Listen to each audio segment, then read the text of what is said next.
While I was deployed, my husband bought a house with his mistress. He didn't know I'd take it back overnight. While I was risking my life overseas, my husband was signing papers on a house with another woman. He thought distance made me weak, but when I came back, he learned what a soldier's wife can really do. My name is Emily, and this is how I took back everything overnight.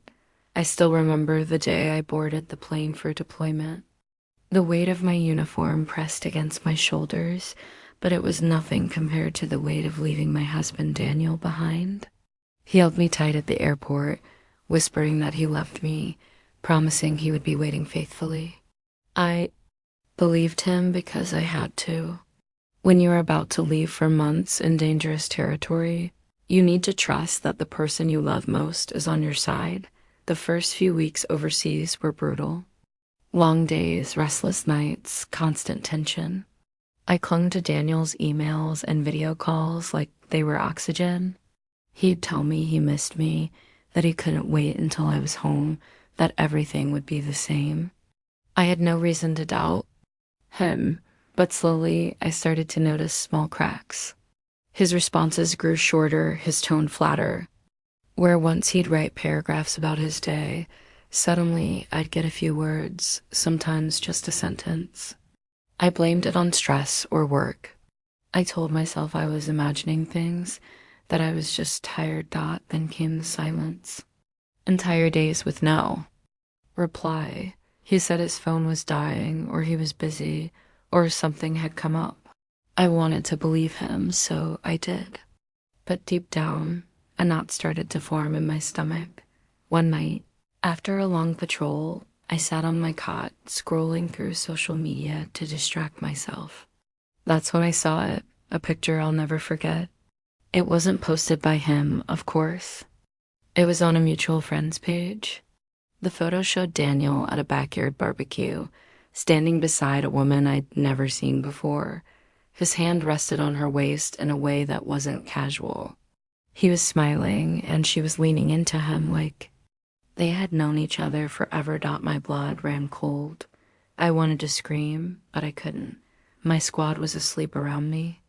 I shut off my phone and sat in the dark, my heart racing. Maybe it was nothing, I told myself. Maybe it was just a friendly gesture, but my instincts, honed from both training and life, screamed otherwise. The next day, I confronted him in a video. "Call. Who is she?" I demanded, my voice shaking. Daniel froze, then laughed nervously. "Emily, you're imagining things." "She's just a friend." You know I would never, but his eyes gave him away. Shifty, nervous, avoiding mine, I let it go that night because I had no choice. I was thousands of miles away with no power to do anything, but I made a silent vow. When I got home, I would find out the truth. Months dragged on. Each day I buried my anger under discipline, under missions, under the need to survive. But every night, before I fell asleep, the image of Daniel with that woman burned behind my eyes. Finally, the day came. Deployment ended, and I flew home, exhausted but alive. I dreamed of wrapping my arms around him, of hearing him say he'd missed me, but when I landed and walked out of the gate, he wasn't there. No balloons, no flowers, just silence. I took a cab home. My stomach twisted the entire ride. When I pulled up to our house, something felt off immediately. The car in the driveway wasn't ours. The blinds were different. I unlocked the door with my key, but the inside wasn't the home I'd left. Furniture had changed. Photos of me were gone. And then I saw it sitting on the counter paperwork. A property deed with Daniel's name and hers. Her name was Lisa. And they had bought a house together while I was overseas. The betrayal slammed into me like a bullet. My hand shook as I flipped through the documents. He hadn't just cheated. He hadn't just lied. He had built an entire life with someone else under my nose.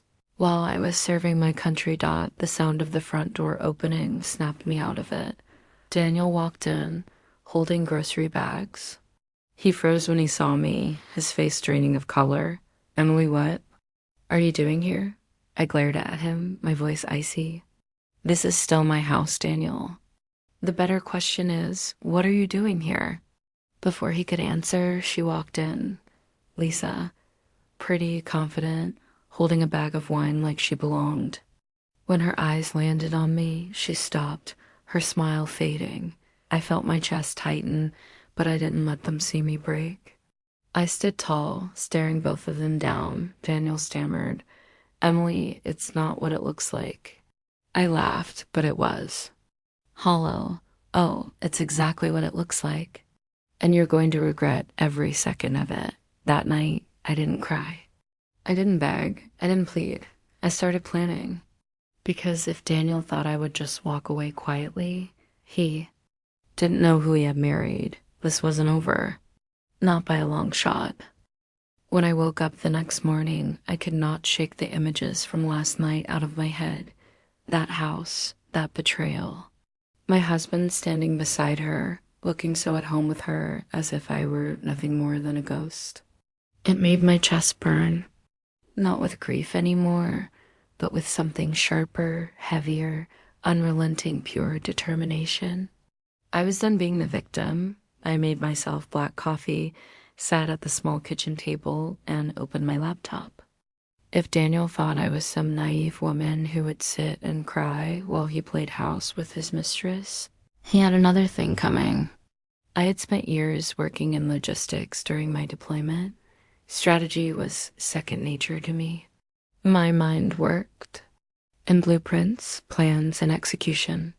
And now I would put those skills to use not on the battlefield, but in my own war at home. The first step was information. I needed every detail about this house, how he bought it, whose name was on the deed, and how he had managed to hide it. I dug through public property records, my fingers moving fast over the keyboard. Within minutes, I found it. The house was in both his and her names. He had officially tied himself to her financially. The thought made bile rise in my throat, but I swallowed it back. Instead of rage, I focused on the opportunity it presented. Joint ownership meant leverage. Joint ownership meant potential conflict between them. I made a note to myself, find out everything about her too. If she was willing to live in a house bought with my husband's lies, she would not be hard to track. I called a friend from my unit, someone who now worked in private investigations. I gave him her name, and he promised to get me a full background report within 48 hours. After the call, I sat back in my chair and allowed myself a bitter smile. Daniel had no idea who he was dealing with. Well, he had been busy with secrets. I had been learning discipline, intelligence gathering, and patience in environments that would have broken him in a day.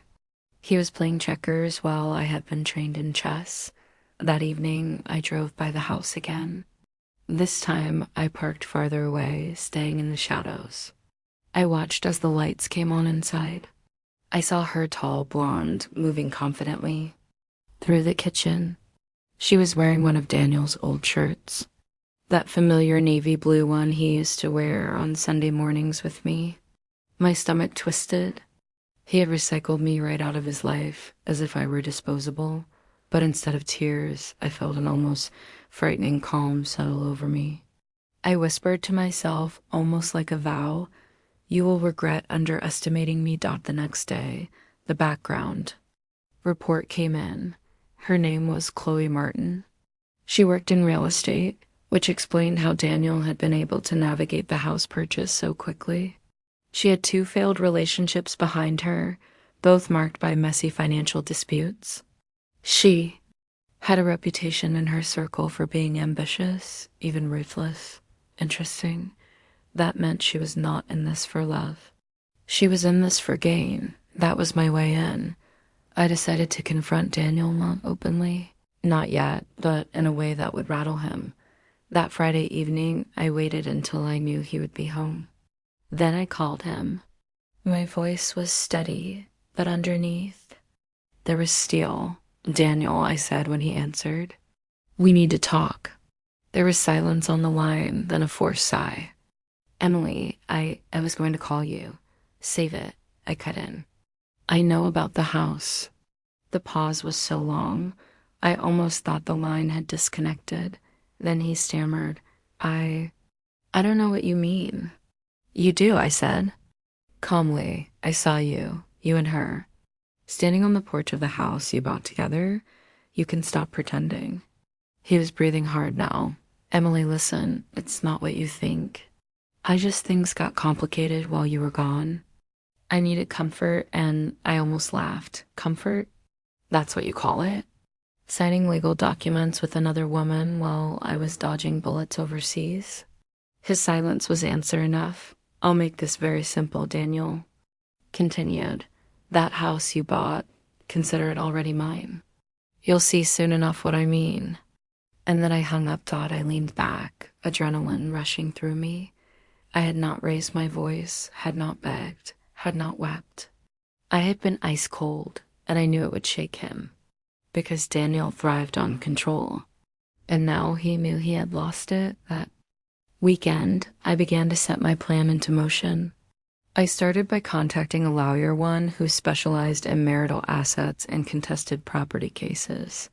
I explained everything: my military deployment, his infidelity, the joint purchase of the house, and his misuse of our shared finances. The lawyer listened carefully, then told me something that almost made me smile. Given your circumstances, and given that part of the down payment came from joint funds, you have a strong case to claim interest in that property. And if we can prove fraud or intent to conceal, it gets even stronger. That was all I needed to hear. The next week, I filed for a legal claim on the house. At the same time, I took another step, something more personal, more tactical. I began to reach out to Chloe carefully, indirectly, through social media, through whispers in her professional circle. I made sure she heard things about Daniel, not lies, but truths. His debts, his temper, his past mistakes. Things I knew would plant seeds of doubt in her mind. I wanted her to start seeing him not as a partner, but as a liability. Every night I wrote in a journal, almost like a soldier preparing for battle. Each move was planned, each step precise. And with every passing day, I felt stronger, more certain. One evening, as I drove past the house again, I saw something that made me smirk. Chloe was standing outside, phone pressed to her ear, pacing with agitation. Daniel was inside, pacing, too, his arms flailing as if he were shouting. The cracks were beginning to show, and that was only the beginning. The drive to the city was a blur of highway lights and adrenaline. By the time I reached the house, it was nearly midnight. The neighborhood was quiet, the kind of suburb where people prided themselves on manicured lawns and silent streets. My husband must have thought he was clever, hiding his betrayal behind white picket fences and a 3-car garage. I parked a few houses away and walked the rest of the distance. My combat boots crunched softly against the pavement, each step echoing the beat of my heart. When I turned the corner, there it was, the house, fresh paint on the shutters, roses in the front yard, 2 wine glasses perched on the porch railing, as if mocking me with their domestic bliss. For a moment, anger threatened to overwhelm me, but I forced it down. In the military, you learn that emotion is your enemy. Precision, patience, and planning are your real weapons. Tonight, that training would serve me well. I approached the property with the same stealth I used on patrols overseas. My fingers brushed against the edge of the welcome mat, and just as I suspected, a spare key was hidden underneath. My husband never was creative. I slipped the key into my pocket and smiled to myself. No alarms. No barking dogs. Just silence as I slid inside. The living room was tidy, staged, almost sterile. But then I saw it, the framed photograph of him and her on the mantelpiece. They were smiling in front of the very same house I stood in. My throat burned, but I refused to let tears fall. Instead, I let the cold, sharp resolve steady me. I moved through the rooms like a shadow, taking mental inventory. Leather couch, marble counters, a queen-size bed with satin sheets.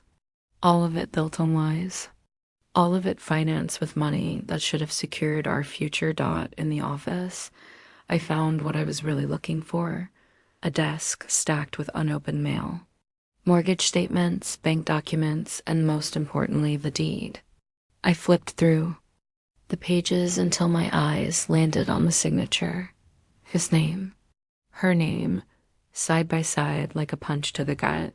But then I noticed something that made me stop. The property wasn't fully in their control. The deed was in both their names, but the financing came almost entirely from his salary. My husband's military spousal benefits had been used as leverage, which meant legally I had standing. He had tied this house to me without even realizing it. I copied every detail, snapping photos with my phone, evidence, proof, ammunition for the next battle. One I intended to win, not with bullets, but with the law. Dot. As I slipped the papers back into place, I heard a laugh upstairs. A woman's voice. My stomach clenched. They were here. I froze, my instincts sharpening like they did in combat zones. Every sound became amplified: the creak of the floorboards, the hum of the air conditioning, the faint clink of a wine glass. Being set down, I could have stormed up the stairs, could have confronted them in their bed, could have let rage consume me. But that wasn't my mission tonight. Confrontation was too easy. Revenge required strategy. So I retreated, locking the door behind me exactly as I had found it. The key burned in my pocket like a promise. Back in my car, I sat for a long moment, staring at the house.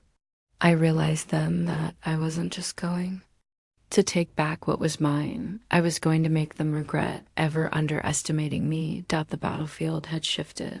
But I was ready. And unlike them, I knew exactly how to win a war. The next morning, I stood in front of the mirror and tied my hair into a neat bun, the same way I did before every mission.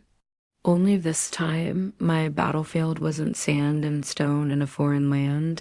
It was the cold corridors of the legal system and the calculated moves of revenge.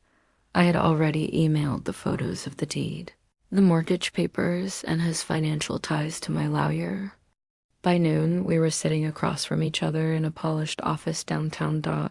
She adjusted her glasses as she skimmed through the documents. "This is good," she said, tapping the mortgage statement. "In fact, this is very good. He's effectively tied you into this house. Spousal benefits and joint financial responsibility. He can't claim you're disconnected from it." I leaned back, the tension in my shoulders loosening for the first time since I landed. "So I can take it back?" A small smile crossed her lips. "Not only can you take it back, but you can take it in a way that leaves him exposed. If you want the house, we can freeze the assets while the court reviews the fraudulent use of your benefits. That mistress of his won't be lounging on satin sheets for long." The words felt like oxygen after months underwater. By the following week, the paperwork was filed. My lawyer worked fast, and my husband had no idea what was coming. To him, I was still the loyal wife deployed overseas, too far away to know, too far away to fight back. That illusion shattered when the summons arrived at his front door. I wasn't there to see it, but I imagined the moment with satisfaction.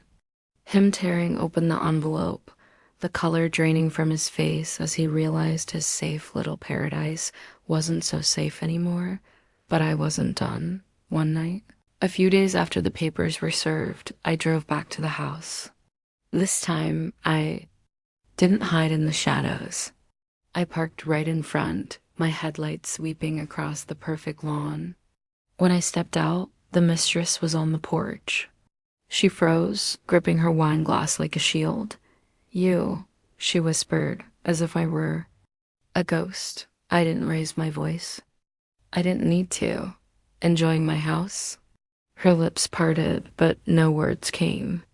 I walked right past her, the spare key sliding effortlessly into the lock. The door clicked open, and I stepped inside like I belonged, because I did dot my husband. Stormed down the stairs, his face red with shock. "What the hell are you doing here?"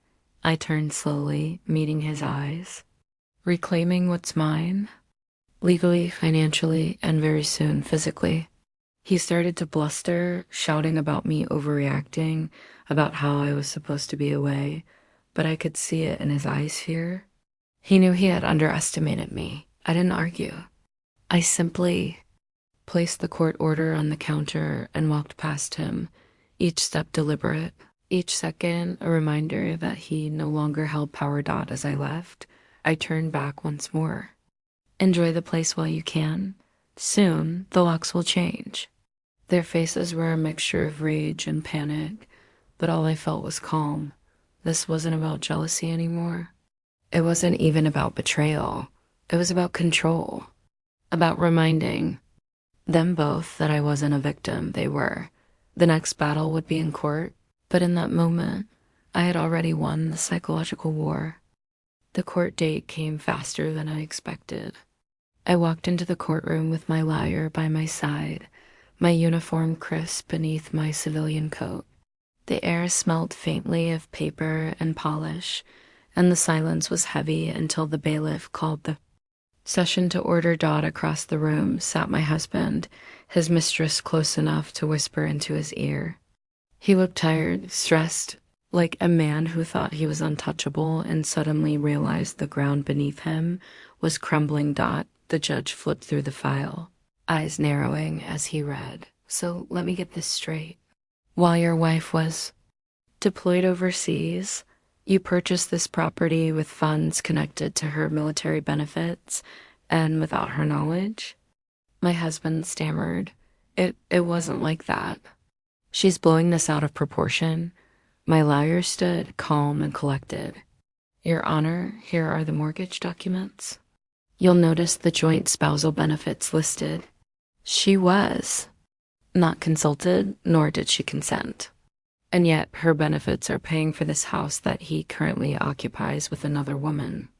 The mistress shifted in her seat, her cheeks burning red.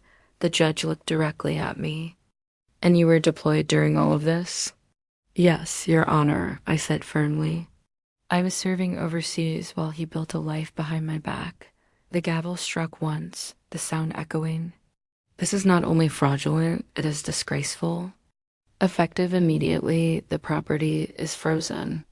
Ownership will be transferred solely to the petitioner. The respondent will vacate within 72 hours. For a second, the room went silent. Then my husband exploded. "You can't do this. It's my house, mine." But it wasn't. Not anymore. I stood, gathering my papers, and walked right past him. I didn't need to gloat. The law had spoken, and the weight of his betrayal had collapsed on his own head. 3 days later, I arrived at the house with a locksmith. The mistress's car was gone, and most of my husband's belongings had been dragged out onto the driveway in a sloppy heap. He hadn't even bothered to look me in the eye when he left.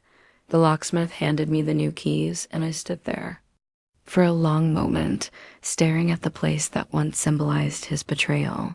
Now it was mine. Completely mine. That night, I walked through every room in silence, the echo of my footsteps filling the empty halls. No laughter, no deceit, just space. My space. I poured myself a glass of wine and stepped out onto the balcony. The city lights shimmered below, quiet and distant. I had been betrayed, humiliated, and underestimated, but I hadn't been destroyed. Instead, I had taken everything back, piece by piece, until the power was mine again. And as I closed the balcony doors, I whispered into the empty house, "Welcome home."